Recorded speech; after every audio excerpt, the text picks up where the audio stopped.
नमस्कार, SC news की खास बुलेटिन में आपका एक बार फिर से स्वागत है।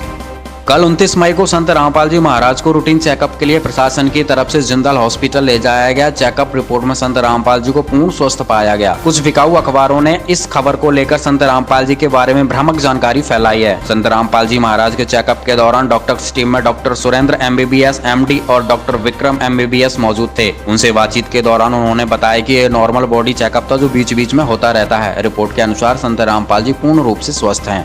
केंद्रीय कृषि मंत्री ने किया बड़ा ऐलान, कहा नियंत्रण के लिए ब्रिटेन से मंगवाए जाएंगे कुल 60 कीटनाशक स्प्रेयर। हवाई मार्ग से छिड़काव के लिए होगी ड्रोन और हेलीकॉप्टर की तैनाती। मायावती ने किया सुप्रीम कोर्ट के आदेश का स्वागत, कहा सरकार ने श्रमिकों को फ्री बस और ट्रेन से अपने घर पहुंचने की हमारी मांग को बार बार अनसुना करती रही। अंत में कोर्ट के आदेश का पालन करके उन्हें यह कार्य करना ही पड़ा। जैसलमेर में 540 किलोमीटर तक फैले भारत पाकिस्तान सीमा क्षेत्र में BSF फोर्स को करना पड़ रहा है कई चुनौतियों का सामना। भीषण गर्मी के चलते सीमा की रक्षा के साथ कोरोना वायरस और टिड्डी दल हमले से जनता की मदद में दिन रात लगे हैं BSF के जवान। पाकिस्तान के पूर्व तेज गेंदबाज और मौजूदा बॉलिंग कोच वकार यूनिस खान का ट्विटर अकाउंट हुआ हैक। अकाउंट से हैकर ने कई अश्लील वीडियो लाइक कर डाले, जिसके बाद खिलाड़ी ने ट्विटर अकाउंट को छोड़ने का किया ऐलान। मशहूर ज्योतिष आचार्य बेजन दारूवाला का 90 साल की आयु में कोरोना से हुआ निधन। कोरोना के लक्षण दिखने के बाद गुजरात की राजधानी गांधीनगर में एक निजी अस्पताल में चल रहा था इलाज। मुख्यमंत्री विजय रूपाणी ने भी उनके देहांत पर जताया दुख। सुप्रीम कोर्ट 2 जून को केंद्र को निर्देश देने के लिए दायर संविधान में संशोधन कर इंडिया शब्द के स्थान पर भारत या हिंदुस्तान करने की याचिका पर करेगा सुनवाई। याचिका में दावा किया गया है कि भारत या हिंदुस्तान शब्द हमारी राष्ट्रीयता के प्रति पैदा करता है गौरव का भाव।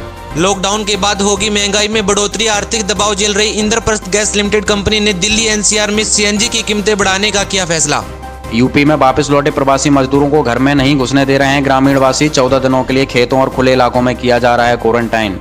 सुप्रीम कोर्ट ने राज्य सरकारों को दिया आदेश, कहा मजदूरों से ट्रेन और बस का किराया न ले राज्य सरकारें, साथ ही प्रवासी मजदूरों के लिए राज्य और रेलवे मिलकर करे भोजन पानी की व्यवस्था। 4 धाम परियोजना के अंतर्गत उत्तराखंड के चंबा शहर में 88 करोड़ रुपए की लागत से 6 किलोमीटर लंबी सड़क और 450 मीटर लंबी सुरंग का हुआ निर्माण। यह परियोजना अक्टूबर 2020 में जनसाधारण के लिए की जाएगी शुरू। कोविड-19 के कहर से विश्व भर में 2020 के अंत तक गरीब घरों में रहने वाले बच्चों की संख्या 8.6 करोड़ तक बढ़ने की आशंका। यूनिसेफ और मानवतावादी संगठन सेव द चिल्ड्रन के मिले जुले अध्ययन से मिली रिपोर्ट। कोविड-19 संक्रमित मामलों में विश्व में 9वें स्थान पर पहुंचा भारत। मौत के आंकड़ों पर चीन को भी छोड़ा पीछे। चीन भारत के बीच चल रहे सीमा विवाद पर अमेरिकी राष्ट्रपति का बड़ा खुलासा, कहा PM मोदी से बातचीत से लगा कि इस मामले को लेकर वे अच्छे मूड में नहीं हैं। लॉकडाउन में 7 घरेलू और अंतर्राष्ट्रीय उड़ानों में से 17 कोरोना पॉजिटिव केस मिलने पर हवाई यात्राओं पर उठे सवाल। हांगकांग के लिए चीन के नए सुरक्षा कानून की ऑस्ट्रेलिया, ब्रिटेन और अमेरिका की आलोचना, कहा हांगकांग की स्थिरता और संपन्नता को चीन कर रहा है डगमग। छत्तीसगढ़ के पूर्व मुख्यमंत्री अजीत जोगी का 74 वर्ष की आयु में निधन। कुछ ही घंटों के अंतराल में पड़े 2 दिल के दौरे, लंबे समय से हृदय के दर्द के कारण हॉस्पिटल में थे भर्ती। ममता सरकार का बड़ा ऐलान, कर्नाटक के बाद अब पश्चिम बंगाल में भी 1 जून से खुलेंगे मंदिर, मस्जिद और चर्च परिसर में 10 से ज्यादा लोगों को इकट्ठा होने पर होगी पाबंदी। पश्चिम बंगाल के राज्य अग्निशमन सेवा मंत्री कोरोना वायरस पॉजिटिव पाए जाने पर मचा हड़कंप, घर में ही खुद को किया क्वारंटाइन।